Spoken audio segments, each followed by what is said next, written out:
abordons le chapitre 3 de géographie, la France, les systèmes productifs entre valorisation locale et intégration européenne et mondiale. Nous allons évoquer les nouvelles dynamiques de localisation. N'oublions pas qu'il s'agit d'axer notre étude sur la valorisation des atouts locaux.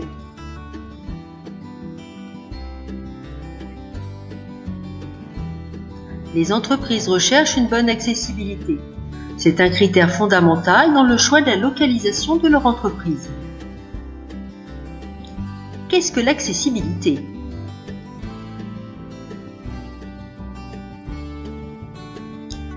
Les axes autoroutiers, comme l'autoroute A4, relient la France à ses voisins et permet de connecter les métropoles entre elles.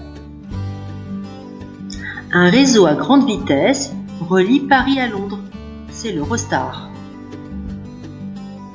Le Thalys relie Paris, Bruxelles et Amsterdam.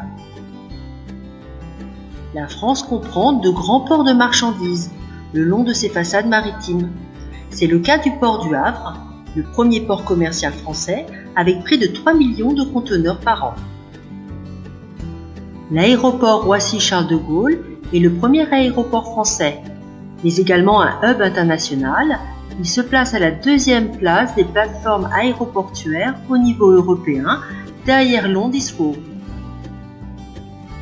Sur cette carte, on localise les différents câbles sous-marins qui véhiculent les communications mondiales comme Internet.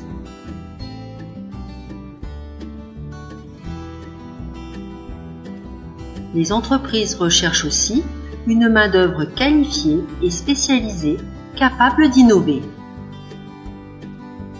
Elles s'implantent à proximité des centres de recherche et des universités dans ce qu'on appelle les technopoles.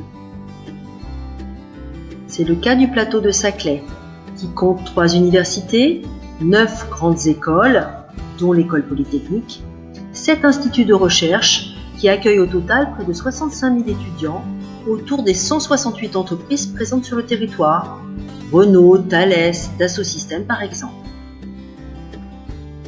Pour soutenir l'innovation, l'État a créé en 2004 les pôles de compétitivité.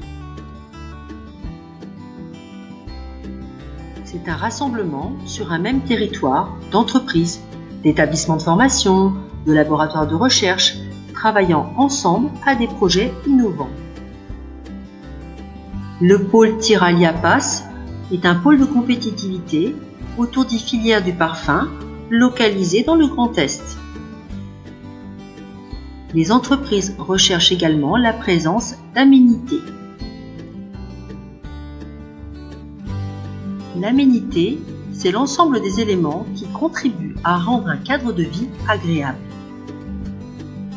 C'est le cas de Grasse sur la Côte d'Azur, la capitale du parfum. Voyons enfin le rôle des acteurs dans ces facteurs de localisation.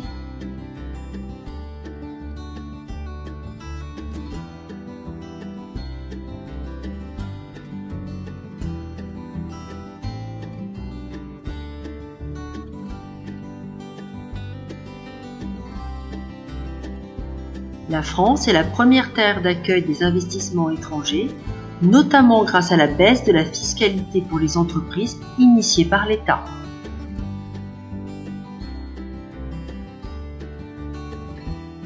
Le futur terminal T4 permettra d'accueillir d'ici à 2037 40 millions de voyageurs en plus par an à Roissy-Charles de Gaulle.